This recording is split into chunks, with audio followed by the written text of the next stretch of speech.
Viewers Ranjana আৰু টাইমিছ ব্লগলৈ আপোনালোকক স্বাগতম জনাইছোঁ। এতিয়া বাজিছে 9:30 ৰাতিপুৱা। আমি ৰাতিপুৱা চিম্পল ভাত আলু পিটিকা ভাত খাই ল'লোঁ। আৰু এটা তাৰ মাজতে কথা সুধোঁ, আপোনালোক চাগে আটাই ভালে আছে, আমিও আছোঁ বৰ্তমান ঠিকেই। গতিকে আজি মই ভাবিলোঁ ৰেচিপিও এটা দিম, মাটন কাৰী এটা বনাম। যিহেতু মই মাটন কাৰী বহুত দিন খোৱাও নাই আৰু দিয়াও নাই চাগে বহুত দিন ৰেচিপিটো, সেইকাৰণে ভাবিলোঁ আপোনালোকৰ লগত শ্বেয়াৰ কৰিম। লগতে এটা চৰচৰি বনাম একেবাৰে চিম্পল মৰিচাৰ ডালৰ।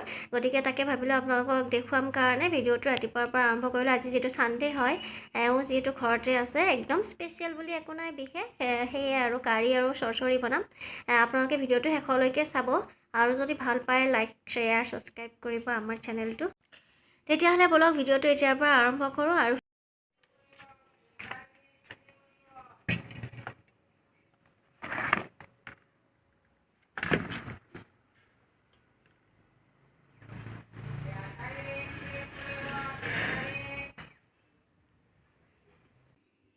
যোৱাকালি ৰাতিয়েই মই পিঠাগুড়িখিনি খুন্দি তিয়াই ৰাখিছিলোঁ, আৰু ৰাতি তিয়াই ৰখাৰ কাৰণে আজি ৰাতিপুৱালৈকে ই খুব ধুনীয়াকৈ কোমল হৈছে। আৰু মই উঠাই লৈ ভালদৰে আকৌ ধুইছোঁ, ধুই অলপমান ৰ'দত পানীটো যাবলৈ এৰি দিছোঁ, কাৰণ পানীটো নগ'লে আপুনি মিক্সিত পিচিব নোৱাৰে। সেইটো কি হৈ যায়, সেইটো গোটা গোটা লাগি যায়।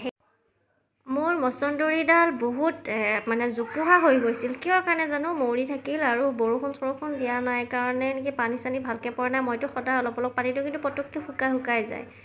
বাকী ফুলবিলাক, এটা এল'ভেৰাডাল দেখিছেনে, এডাল খুব ধুনীয়াকৈ ডাঙৰ হৈছে। আৰু সেই তলৰ পৰা এয়া দেখিছেনে, আৰু কি বুলি কয়, পোখা মেলিছে আৰু ধুনীয়াকৈ হৈ আহিছে। হয়তো মাটিত যদি দিলোঁ হয় ধুনীয়াকৈ চাগে বাঢ়ি গ'ল হয় ন এতিয়া। আৰু এইটো হোৱাইট ফুলটো যে, কি ফুল এইটো, নামটো পাহৰি থাকিলোঁ মই, নবাজি ফুল নে কি, সেই ফুলটো। এডাল ভেন্দি গছ আছিলে, ইয়াতে মই এইটো ফিটিং কৰিবৰ কাৰণে বান্ধি দিছিলোঁ, কিন্তু তাতেও পোখা মেলি আহিছে ভেন্দিডালে।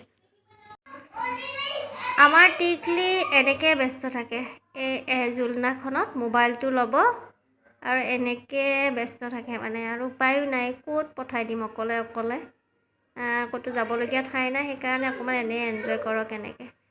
আৰু অকণমান তাই তেনেকৈ গাখীৰ খোৱা নাছিল, একদমেই গাখীৰ নাখায়। আজি অকণমান হৰলিক্স দিলে অলপ খাব ভাল পায় কাৰণে অলপ গাখীৰত হৰলিক্স দি দিওঁ, সেনেকৈ খুৱাই দিওঁ। বাকী তাই ইমান গাখীৰ প্ৰতি ইমান ইণ্টাৰেষ্টেড নহয়ে, তো তাইক অকণমান এইটো খাব দিওঁ। আহা মা, আহা আইনো। আৰু খাওঁতেও মোবাইলটো লাগিবই, হয়নে নহয়, মোবাইলটোতো লাগিবই খাওঁতে তোমাক। ঐ কি কৰিছা, এইটো খালানে? এইটো কৰি মইছে, তুমিহে খাবা এতিয়া। এইটো চাহ খালানে? তুমিহে খাবা, চাহ নহয় গাখু। এইটো কৰি মইছে, বেদি পৰি পাইছে, আমি গাখুৱে।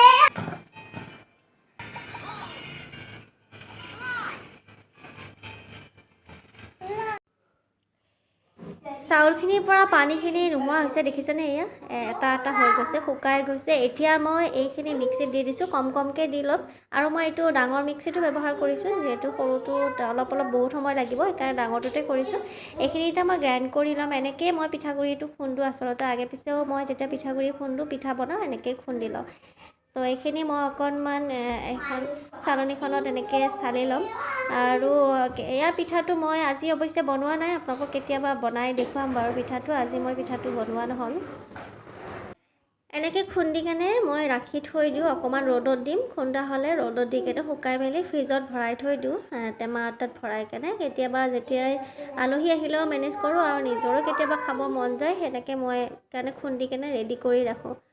কিন্তু আজি চাগে পিঠা বনাব মোৰ সময় নহ'ব, কাৰণ আজি ঘৰত এওঁ থাকিব, আকৌ ভাতো বনাব লাগিব দুপৰীয়াৰ কাৰণে। সেইকাৰণে এইখিনি অকণমান ৰেডি কৰি আপোনালোকক দেখুৱাই দিছোঁ আৰু এনেকৈ কৰোঁ বুলি।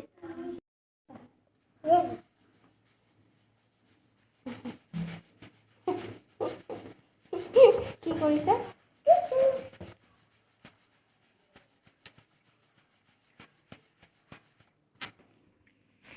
মই এই ৰেচিপিটো আগতে এদিন দিছিলোঁ, কিন্তু সেইটো মই চিকেন কাৰী বনাইছিলোঁ। আজি মই মাটন কাৰী বনাম, সেইকাৰণে একে ছেইম প্ৰচেছতে বনাইছোঁ।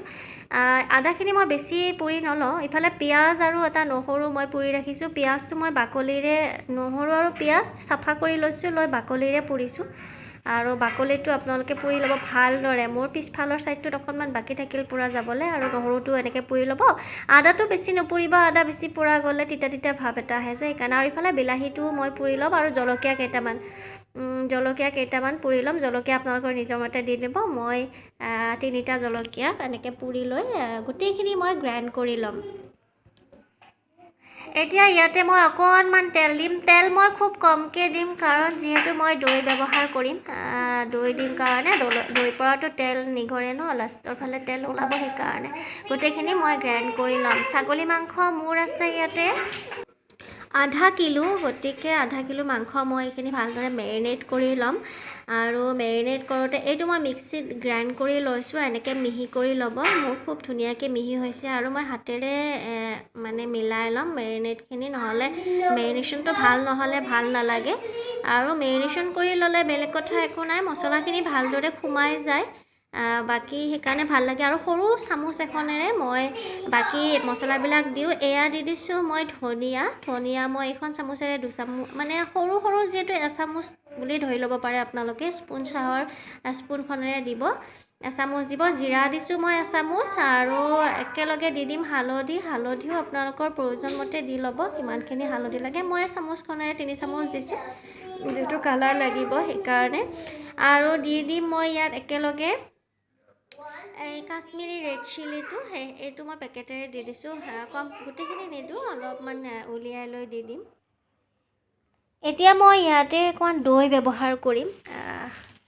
দৈখিনি মই একেবাৰে টেঙাও নহয় মিঠাও নহয়, নৰ্মেল দৈ লৈছোঁ, আৰু 3 চামুচ দৈ দিছোঁ সেই স্পুনখনেৰে। আপোনালোকেও দৈ দিলে দৈ দিব পাৰে, দৈ নিদিলে ইগন'ৰো কৰিব পাৰে। কিন্তু মই যিটো ৰেচিপি আজি বনাইছোঁ, সেইটো দৈ দিলে খাবলৈ বেছি ভাল লাগিব, বেছি সোৱাদ হয়। আৰু লাষ্টত মই ইয়াতে 2টা তেজপাত দি দিছোঁ। আৰু মছলা মোৰ অকণমান ৰৈ আছিল, মিক্সিত যে গ্ৰাইণ্ড কৰিছিলোঁ, এই মছলা ৰৈ আছিল, গতিকে তাকে ওপৰত আৰু অকণমান দি দিলোঁ। এতিয়া মই গোটেইখিনি ভালদৰে হাতেৰে কৰিম। হাতেৰে কৰিলে ভালদৰে মছলাটো লাগি যায়। আৰু মছলাটো এনেকৈ মাৰি লৈ আপোনালোকে যদি সময় থাকে ইয়াক কিছু সময় ৰাখি থ'ব পাৰে, মানে 1 ঘণ্টা 1.5 ঘণ্টা ৰাখি থ'ব পাৰে। আৰু যদি সময় নাথাকে ডাইৰেক্ট বনালেও কোনো কথা নাই। মই কিন্তু 1 ঘণ্টামান মেৰিনেশ্যনত ৰাখি থৈ দিম। ইয়াত মছলাখিনি ভালদৰে মাংসৰ মাজত সোমাই পৰিব, আৰু তেতিয়া খাবলৈ বেছি সোৱাদ হয়, আৰু ভালো লাগে এই মাংসটো এনেকৈ খাবলৈ। ভালদৰে মোৰ মেৰিনেট কৰা হৈছে। এতিয়া মই 1 ঘণ্টাৰ কাৰণে ৰাখি থৈ দিম। ওপৰত আছে পাপা, মাতাচোন, মাতা। এই ধূলি মখা চাচোন, এই লগত মানে মাথা বেয়া হৈ যায়। কুকাৰটো বহাই দিছোঁ, আৰু ইফালে তেল, কেৰাহী পূৰা মানে কুকাৰটো গৰম হৈছে। এতিয়া দি দিছোঁ ইয়াতে তেল আপোনালোকৰ প্ৰয়োজন মতে দি দিব। মই অনুমান কৰি দিছোঁ আৰু তেল অকণমান পুৰণ।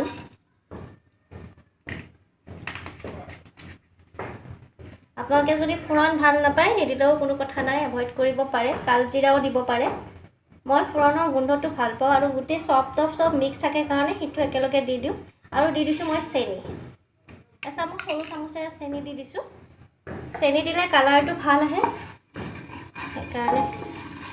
এতিয়া চেনি আৰু ফুৰণখিনি অকণমান মিক্স হ'ব দিম। তেজপাত যিহেতু মই আগতে ইয়াতে দি থৈ দিছিলোঁ মেৰিনেটৰ সময়ত, তেজপাত দিয়া নাই। দি দিছোঁ কেইটামান দালচেনি, অকণমান গুড়ি দালচেনি আছে, দালচেনিখিনি দি দিছোঁ।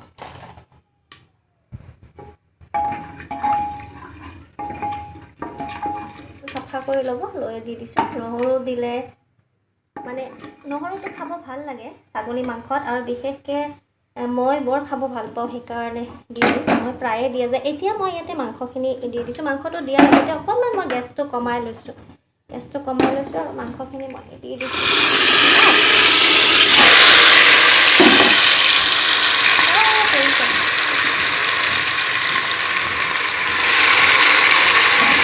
গেছটো বঢ়াই দিছোঁ, আৰু মাংসখিনি ভালদৰে লাৰি দিছোঁ। এনেকৈ মই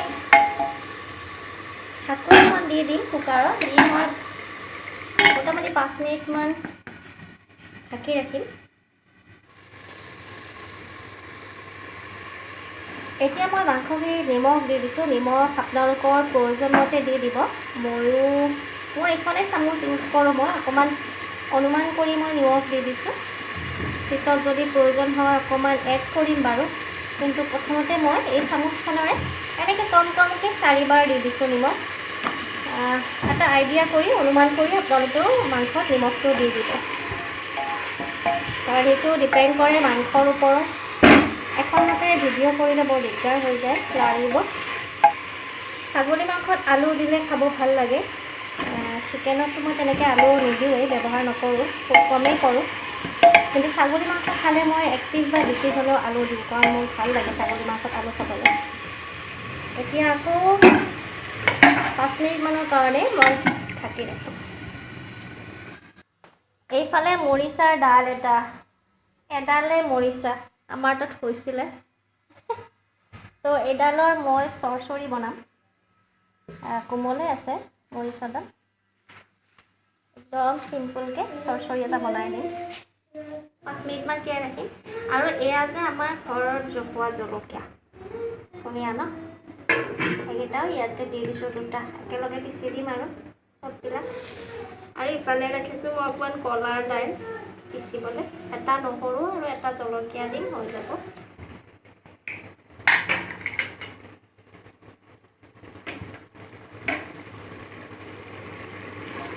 নাইচ, ধুনীয়া চেণ্ট আহিছে, বনাই খাব আপোনালোকে। আজিৰ পৰা কেইদিনমান আগতে মই এটা মাটনৰ ৰেচিপি দিছিলোঁ, দিওঁতে মোৰ তাত এটা কমেণ্ট আহিছিল। তেওঁ মানে লিখিছিল, মাটন খোৱাৰ কথা ভাবিবই নোৱাৰোঁ, বস্তু মানে ইমান দাম, আমিনো কেনেকৈ খাম। কথাটো মই চিন্তা কৰোঁ, আমিও ভাবোঁ, আপোনালোকে হয়তো নাভাবিব যে আমিও বস্তুটোত গুৰুত্ব নাই, বস্তু বহুত দাম হৈছে, সেইটো কথা হয়। মই আপোনাৰ কথাটোত সন্মান জনাইছোঁ, কিন্তু মানে কি কৰিব, এতিয়া উপায় নাইতো। এইটো আপুনি আৰু মইতো তাক মেনেজ কৰিব নোৱাৰোঁ যে দাম কমাম কেনেকৈ, আমিতো নিজৰ মতে কৰিব নোৱাৰোঁ ন। সেইটোত আমিও বহুত বেয়া লাগে, কাৰণ আমি নোৱাৰোঁ কিছুমান কেতিয়াবা মেনেজ কৰিবলৈ। আজি জানো বিলাহী কিনিব গৈছিলোঁ ঘৰৰ ওচৰৰ দোকান এখনত, বিলাহী কৈছে 90 টকা কেজি। গতিকে এইবিলাক এতিয়া মোৰ মানে কিছুমান আমাৰ ঘৰৰ মানে দুৰ্বলতা আছে আলু আৰু বিলাহীৰ ওপৰত। আমি মাছ মাংসতহে আলু চালু কমাই দিওঁ, কিন্তু আলুটোতো ঘৰবিলাকত লাগে ন। আলু নহ'লে নহয়, বা টিকলিহঁতে আলু ফ্ৰাই কৰি দিব লাগে তাইক, চ' আলুটো বহুত লাগে আৰু বিলাহী। কিন্তু এনেকুৱা হৈছে অৱস্থা এনেকুৱা, আমিও এতিয়া বিলাহী চিলাহী চব কমাই খাবলৈ মানে বাধ্য বুলি কয় যে, মানুহে বাধ্যৰ নিচিনা হৈছোঁ। বাট অকণমান দি দিম, ইয়াতে চিকেন মছলাই দি দিছোঁ মই। আজি মোৰ তাত মটন মছলা নাই, গতিকে চিকেন মছলাতে অকণমান দি দিছোঁ। বহুত দিনৰ মূৰত, বোধহয় এমাহমানেই হ'ব, এমাহমানৰ মূৰত আজি আকৌ খাবলৈ লৈছোঁ। মাংসখিনি মোৰ প্ৰায় ভালদৰে ফ্ৰাই হৈছে। ইয়াতে মই আপোনালোকক দেখুৱাই নহয়, এই তেলটো যে থৈ দিছিলোঁ এক্সট্ৰাকৈ, তেলখিনি দি দিছোঁ। এইখিনিও দি অকণমান ফ্ৰাই কৰি লওঁ, কাৰণ মাংসখিনি মোৰ বৰ ধুনীয়াকৈ ফ্ৰাই হৈছে। ইয়াতে এতিয়া পানী এড কৰিম মই।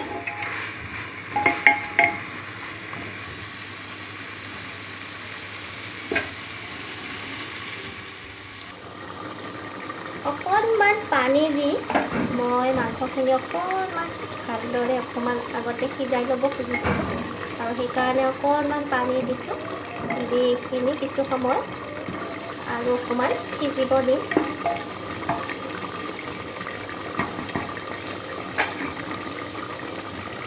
মাংসৰ পানীখিনি কমি গৈছে। এতিয়া ইয়াত মই ফাইনেলি পানী ঢালিম, এইটো আখলি দিছোঁ। ইয়াতে আৰু অকণমান পানী এড কৰিম মই, সেইখিনিও আপোনালোকক দেখুৱাই লৈ পানীখিনি দি কেনে মই ইয়াতে 4টা চিটি মাৰিব দিম। 4টা চিটি মাৰিব দিম। পানী মই এটা কাপেৰে 3 কাপ 3.5 কাপ পানী দিছোঁ। সেইখিনি আপোনালোকক দেখুৱাই দিওঁ ৰ'ব, একেলগে মই পানীখিনি দি দিম। এতিয়া প্ৰথম যেতিয়া পানী দিছিলোঁ সেইখিনি অকণমান কমি যাব দিছোঁ, আৰু এইটো গোটেই গোট লাগি গৈছে। এই কাপটোৰে দিছোঁ, এই কাপটোৰে মই 3.5 কাপ পানী দিছোঁ। গতিকে আপোনালোকে নিজৰ প্ৰয়োজন মতে পানী দি ল'ব পাৰিব। মই এইখিনি উতলাৰ পিছত, চিটি মৰাৰ পিছত আকৌ কমাম, যিহেতু পানী, সেইকাৰণে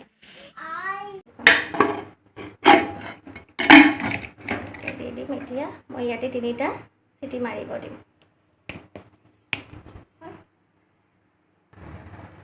কেৰাহী গৰম হৈছে, দি দিছোঁ অকণমান তেল মই খুব কমাই দিছোঁ। চৰচৰি 1 চামুচমান হ'ব, আৰু আইডিয়া কৰিহে দিছোঁ। 1 চামুচ হ'ব, এখন সৰু চামুচেৰে।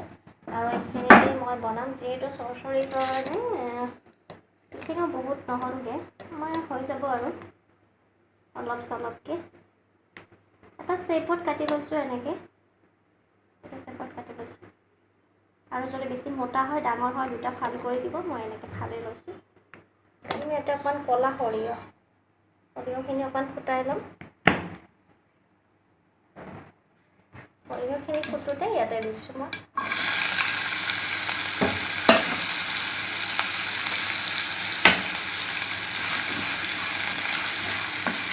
মুঠখনেৰে এচামুচ মানে অলপ আৰু এটা হ'ল আৰু দি দিম মই ইয়াতে অকণমান হালধি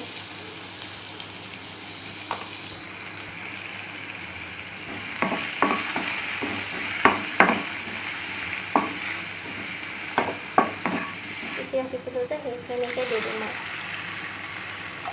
বহুত মিহিকৈ পিছা নাই অকণমান ৰাফলি পিচি থৈছিলোঁ আৰু এতিয়া এইখিনি পানীটো কমি যাব লাগিব আৰু হৈ যাব একদম ইজিকৈ বনাইছোঁ আজি একো যিহেতু মিক্সাৰ নাই আপোনালোকে ইয়াতে মাছ দিব পাৰে ডাঙৰ মাছো দিব পাৰি সৰু মাছো দিব পাৰি 4টা চিটি দিছোঁ দি কেনে আকৌ 4টা চিটিতকৈ বেছি নিদিলোঁ কিন্তু মই মাংসখিনি কাৰণ মই ভালেই সিজি আছিলতো গতিকে মই খুৱাই দিওঁ ধুনীয়া কালাৰ হৈছে আৰু খুব ধুনীয়াকৈ সিজিছে দেখিছেনে পুৰা কালাৰ এতিয়া অকণমান ইয়াৰ জোলটো কমি যাব দিওঁ গ্ৰেভিটো অলপ কমাম আৰু কমোৱাৰ পিছত মোৰ মাংস হৈ যাব এইটো গ্ৰেভিও হৈ গৈছে চৰচৰিটো অকণমান এনেকৈ জোল থাকিলে ভাল লাগে খাবলৈ চ' ই এনেকৈ ৰেডি হৈ গ'ল ধুনীয়াকৈ সিজিছে এইটো এতিয়া মই নমাই ৰাখিম মাংসখিনিত মই অকণমান ধনিয়া দি দিলোঁ এয়া দেখিছেনে এইটো আপোনালোকক দেখুৱাই নহ'ল ধনিয়া আপোনালোকে লাষ্টতো দিব পাৰে ফ্ৰাই কৰি থাকোঁতেও দিব পাৰে আৰু এতিয়াও দিব পাৰে মই যিহেতু অকণমান ধনিয়া মই দি দিছোঁ ইয়াতে একদম লাষ্টত মই ইয়াতে গৰম মছলা দিম অকণমান মোৰ মাংসখিনি হৈ গৈছে এতিয়া মই এইখিনি ছাৰ্ভ কৰিম আৰু ইফালে চৰচৰিও হৈ গৈছে তো আপোনালোকক দেখুৱাই আছোঁ ছানডে স্পেচিয়েল হ'লেও কিন্তু একেবাৰে চিম্পুল আজি আমাৰ থালিখন ভাতৰ লগত থাকিল মাংস কাৰীটো মটন কাৰী আৰু থাকিব চৰচৰিটো আৰু ইফালে থাকিব আপোনাৰ বটাটো যে বনাইছিলোঁ কলাৰ দাইল এই কলাৰ দাইলটো একেলগে থ'ব ঠায়ে নাতিলে তাৰপিছত থাকিল অকণমান পিঁয়াজ খাব ভাল লাগে কেঁচা পিঁয়াজ জলকীয়া পিঁয়াজটো মানে লাগে যেনিবা আৰু থাকিল অকণমান কমলা এফাল লৈ লৈছোঁ ইয়াৰ লগত খাবলৈ ভাল লাগিব তো এইটো হৈছে আজি আমাৰ একদম চিম্পুল থালি তো ফ্ৰেণ্ডছ ভিডিঅ'টো চাই কেনেকুৱা পালে জনাব আৰু লাইক কমেণ্ট কৰিব নতুন ভিডিঅ'লৈ পুনৰ আহিম